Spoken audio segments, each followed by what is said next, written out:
Bring back Brandon Straka. I think we were one of the first shows where he announced his campaign, the Walkaway campaign, which has gone viral since then. And Pete Holmberg, he's a Republican candidate for New York State Senate. Welcome, Brandon and Pete. Thank you. You were my very first on-camera interview. It's true. That's Wow. right. Yeah. I'm excited about it. Yes. He was very excited about it. Yes. Good to be here. So tell us a little bit about the campaign. How's it going? Campaign is going great. So for anyone who doesn't know, the Walkaway campaign is a campaign designed initially for people walking away from the Democratic Party and the ideology of liberalism. It started on Facebook as a testimonial campaign. Right now we have about 185,000 people on the Facebook group, on all social media platforms, about 390,000 people who are telling their testimonials and walking away. What are they walking to? Well, I don't tell people. That's a great question. No, that's a great question. I don't. That's the thing. I always say, I'm not starting a religion. I'm not starting a cult. I'm not starting a new political party. Walkaway is a journey, not a destination. I'm not encouraging people to leave groupthink and walk into more groupthink. It's really about taking a look at what's going on the left and walking away. We have people in the campaign who are independents, who are libertarians, who are Republicans. Some love the president. Some don't love the president. But so where they're walking to is really going to be based off of their own journey and their own research that they do. I found myself in the Republican Party after about a year of doing research, and I'm a conservative, but I certainly don't tell other people that's what they have to do. So in your campaign, Yes. you're running for office. You've got a very tough row that you're trying to hoe because you're running here in Manhattan in a Absolutely. very, very liberal district. So what makes you think you can overcome those odds? I'm running in the most Republican district in Manhattan, in the Upper East Side, and I'm running in the age of Bill de Blasio. And when I was on the streets getting petitions signed in June, I had people saying to me, "Can't you run against Mayor de Blasio?" And these were Democrats. And the Democrats in this town have a higher level of animosity towards the mayor than the Republicans do because they feel betrayed by him. I am on the Stop de Blasio line. I'm on the Reform line, the Independent line, the Republican line. We petitioned for the Stop de Blasio line because people are enraged with the mayor. And the obsession with national politics has allowed politicians all across the country and on both sides of the aisle to get away with murder. Local government officials are getting away with all sorts of things because we're so obsessed with this very interesting situation in Washington. It's riveting. So people, just this week, Mayor de Blasio hired a chief democracy officer for over $160,000 a year. He just gave another aide of his a 60% raise. I don't know many people getting 60% raises, certainly not in government, but we're consumed with, everyone's like, what about Trump? What about Trump? Donald Trump has done a brilliant job of getting inside people's heads, especially liberals. They're obsessed with Donald Trump. And so it distracts people. So the Trump obsession, he's very good at it. He's very good at getting people Trump, Trump, Trump, Trump, Trump.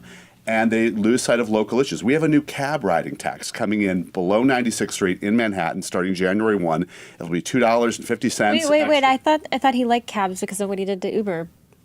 Oh, no. All the state government. This is a state government. We have a budget that says for Uber, Lyft, yellow cabs, a new Across tax. the board, not just cabs. Across the board, starting January 1, $2.75 for Uber and Lyft, $2.50 for yellow cabs, anytime you're in a cab below 96th Street in Manhattan. And that's a lot of money. But it got into the state budget. Nobody paid attention because Trump. Let's just obsess on the president and ignore local issues. And that's what my campaign is about. It's getting people to focus on local issues again. Well, that's so great to hear because that's really, really important because these are the things that do affect our lives on a daily basis. So let me ask you, because you will be a key person that would have a vote in the state Senate. Yes. What is your position on the Reproductive Health Act? I have stated very publicly that I would vote yes on the Reproductive Health Act. And the reason is that it does not extend the weeks of it's 24 weeks now, it would be 24 weeks then.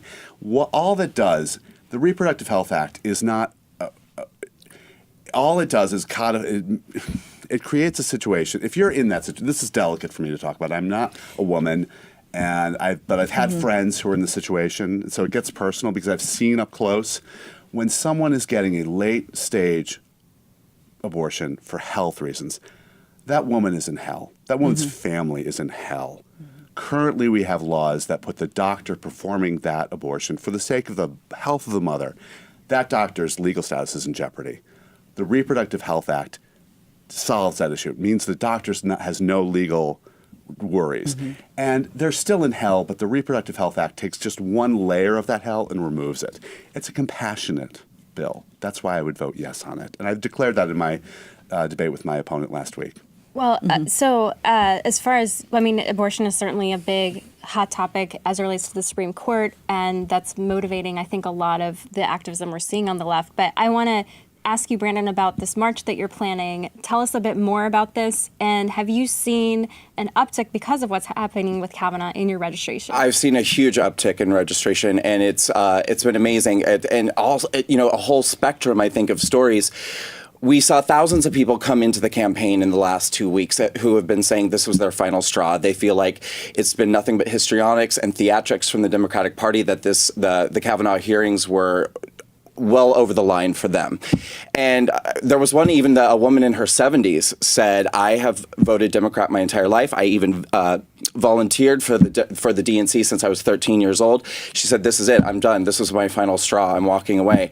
And so the March on Washington is October 26th through the 28th weekend. The march itself is on the 27th. We're doing a gala dinner at Trump International Hotel on Friday night to kick off the weekend. The march and rally on the 27th, and a closing brunch on Sunday the 28th, also at Trump International. Dinesh D'Souza will be speaking.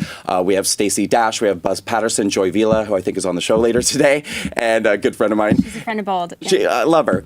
And we're in a whole host of amazing speakers. It's going to be an incredible weekend. But what we're really showing people is that the Republican Party that I think people have in their minds, because I think of the narrative that is pushed from the left of the racist, bigoted, straight white male Republican Party, well, we're going to blow the lid right off of that, because we have a very open, inclusive, and diverse group of speakers, which I think really represents what the Republican Party is now today. It's younger, it's fresher, it's open, it's diverse. And we want people to see that in human form, with people, human bodies there at the march. People are shocked when I tell them, when they say, will say to me on the street when I'm palm carding, I'm gay. I'm like, so am I. And they're shocked that there's a gay Republican. And that's another reason I'm breaking through, is that I'm breaking the norm and breaking the stereotype of what it means to be a Republican.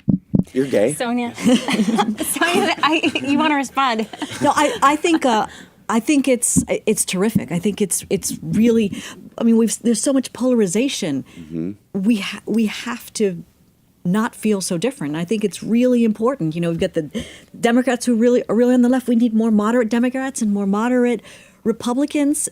That will all work much better when we get together to sit down and try and figure out all of these issues to make move the country forward. We can find common ground. Right. We're finding it. And so I'm curious about what's happening with Kavanaugh. We have a polling from NPR, and Twitter mentioned it in their moments yesterday. If we can put that polling from NPR, they were saying that the Republicans held a 10-point advantage over Republicans, and now that has shrunk the gap, and they're attributing it to Kavanaugh, that people are motivated on the right because of what's happening with Kavanaugh. So, and that's what I find interesting, because it seems like the fervor among the left, which was to push on Kavanaugh, it might have this backlash effect. And this is what you're seeing, or?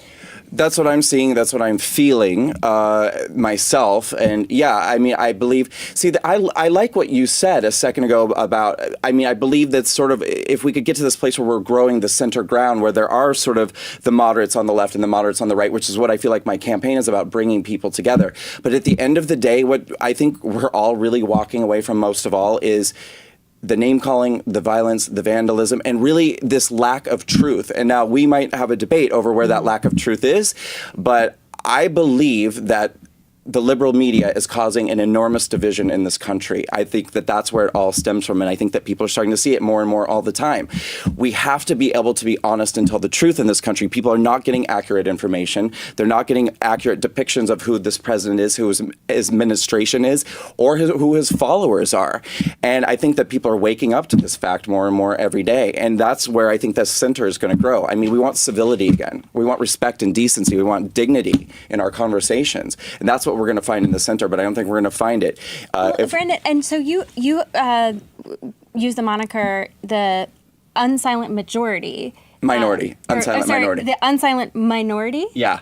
That's me, though. Yeah, but because you're gay? Right. Yeah. That's it. Okay. Yeah. Okay, but so you're not using unsilent majority. No, so it was a play on the phrase silent majority because Right. most Americans belong to this silent majority, and so before I even did the Walkway campaign, my social media persona was the unsilent minority because I have a big mouth and I'm gay, so I'm the unsilent minority.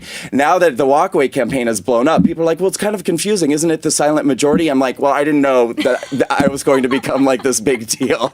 I just thought I was like this little YouTube, vlogger, and so the unsilent minority is me personally, but the silent majority, I think, are the majority of Americans who are now starting to speak up and becoming unsilent. Well, and so that's what I'm wondering, because you look at the base, Trump's base is like 37, 38%. He can walk on that and he'll never fall, but that's not a majority. And isn't that where the problem is, that we don't actually have a majority, that, he hasn't been able to persuade a majority of actual voters as it relates to the popular vote? And is that part of what's causing the division? No, I disagree with that, because I think that we saw the silent majority make their statement in 2016 in November. I mean, we were told time and time and time again that he had a 3% chance of winning, that she was going to win in a landslide. We all totally got a shock on election day in 2016, and that's because the silent majority stepped up. They did what they do. They kept their mouth shut, but they went in the voting booth and they pulled the lever for Trump. So there is a closet Trump vote. There is on the Upper East Side. There are Democrats who are saying, I'm not telling my friends. There's an embarrassment factor. I know plenty of people who think that the one place you can tell the truth in this country is in the ballot booth. And on November 6th, people will be doing that. Yep. So what were you going to say? I want to know what you were going to say. Well, just a couple things. I mean, I watch Fox News, and that is in no way not unbiased, or that they will bring you on TV just to try and make you look bad. They don't try to just have a real dialogue, as Stephen was saying earlier. So I think it's on both ends. I don't think that... Well, I've seen you on Fox News. I thought that Tucker asked you some pretty fair questions, actually. Oh, really? I did. He wanted to, why the NRA should be... Well, I think the episode that I saw, he was asking Why you the about government- hijabs because you thought that it was female empowerment for women to be wearing hijabs. Actually, I said it's every individual's. If a woman feels empowered by that, she should be able to wear that. Well, I think people should watch the segment and see for themselves. I felt like it was a very fair interview. That one was. Yeah, all right. I owned all right. them that well, day. we have an agreement We there. agree. There we go. Okay, perfect. But I do agree that Fox News is definitely not 50-50. Nothing by is any 50-50. stretch I watch at all. MSNBC and Fox. That's what I do. I watch both, and then I figure it out for myself. There is no such thing as objective news anymore. You have to watch a lot of different news and then figure it out for yourself and read a lot. I'm glad that you watch Fox News to That's diversify right. your Read a media lot. appetite, and I think that's I think more people should do that on the left and the right to listen to what the other side is saying. And if we've got a moment to add to what our guest from the Atlas Society was saying is, we need really in school to teach more civics. Yes. This whole idea of the civil conversation, how to have, to argue, to be able to disagree and have that healthy debate, and also consent, as part of our sex education.